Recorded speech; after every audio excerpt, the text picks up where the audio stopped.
Hello and welcome to ETX Covered. I'm David Littman.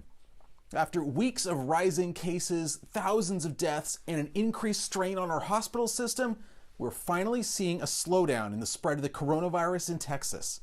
At its peak on January 17th, Texas was averaging more than 19,000 new confirmed cases of COVID-19 per day. Now that average is down to 14,000, a 26% decrease. The positivity rate has dropped from a record of 21% back on January 3rd down to around 15% at the end of this week. Back on January 11th, there were more than 14,000 patients with COVID-19 in hospitals around the state, but that number has dropped by about 2,000.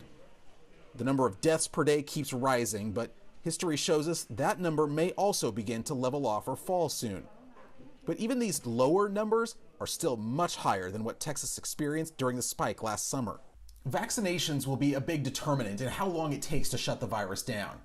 Lots of people say they won't get one, but many who do want one can't find one. So to talk more about the vaccine rollout in Texas, we're joined now by Dr. Mullen, an Associate Dean for Health Equity at UT Austin's Dell Medical School. Dr. Mullen, thanks for joining me today. Thanks for having me. Well, as you look around and you see people getting either their first shots or getting fully vaccinated, are you seeing any changes in what we know as far as how safe the vaccines are or their side effects? Thank you for asking me the question about the safety of the vaccines, because I'm so pleased that now that we've had so many millions of people vaccinated, we're learning just what the clinical trials, the research that was done before the Food and Drug Administration actually authorized the vaccines, they're showing themselves to be safe. There have been some cases of severe reactions among people who have an allergy to one of the ingredients. The good news is that by immunizing so many people, we've learned about those and we've been able to say then who shouldn't get the shot and who needs to make that decision with the guidance of their doctor. So I'm very reassured by that. And I can also tell you that since I had my own shot last week, my first one, that my mother who's in a nursing home had hers, and that I have other family members who have, we don't have any stories to tell that are different from that.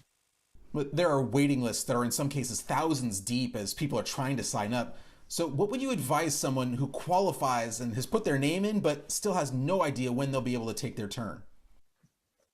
I am really encouraging people not to get, I'll say, more frustrated, because I already understand that many people are frustrated.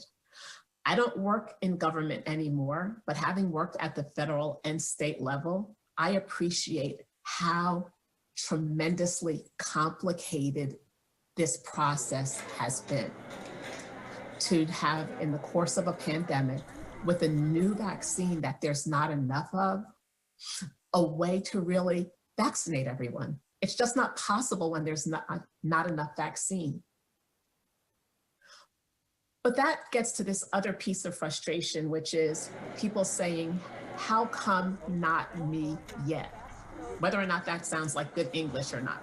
How come not me yet? Why that person and why not me? Because that also generates frustration.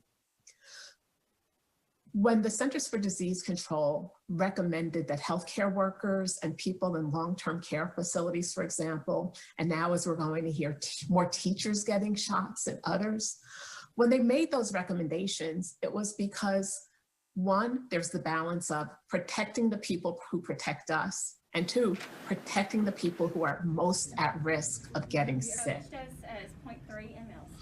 Every now and then we have to look inside ourselves and say, am I one of those people? Because personally, we can feel the urgency of why not me now? But on the other hand, we can also say, I understand why them. Dr. Mullen, an early analysis shows that an outsized proportion of the shots have been going either to whiter or more affluent communities, rather than those minority or poor communities that have been hit hardest by the virus. So is there anything that you can see that public health officials can do to make sure those people who really need the shots are the ones that get them? Yes, so I think that in Texas and in every other state, we need to acknowledge the challenges that we need to do better at. One of those challenges is to collect and report data. So I've read those same stories you're talking about, and there have been different explanations. One of which is we don't really have all the information because we don't really collect all the data. I used to say when I was a health official, well, we only work on the data that we choose to look at.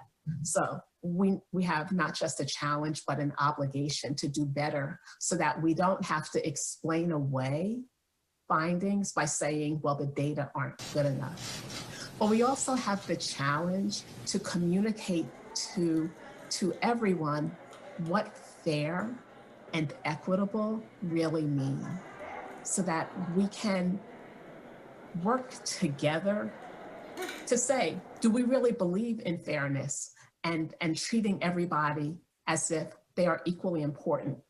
Because if we have that as a value, then we're going to work to do the things that prove it, like assuring that those who are most vulnerable have a fair opportunity to get the shot and to be healthier. Studies that have been done recently show that there's still a fair amount of skepticism, especially within the Black and Hispanic communities, that the vaccines are safe and worth getting. Is this something where you think a lot of people will need to see it to believe it, or is there some messaging that can help convince them that it's worthwhile? I think there will be some people who will be in the, I'll see what happens to others. And I've heard some people say that. And I've also heard some of those people say, okay, I've seen enough and now I'm ready to get my shot. And that's just within a few weeks.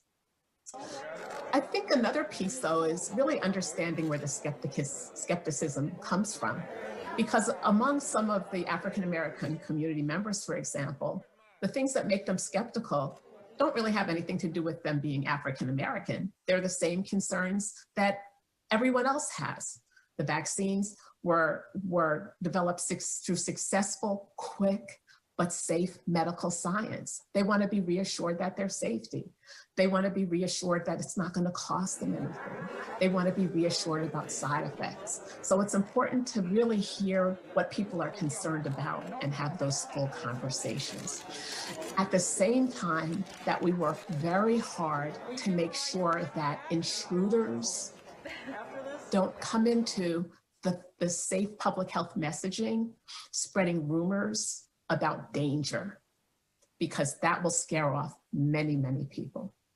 Dr. Mullen, thanks so much for your time today. We really appreciate it.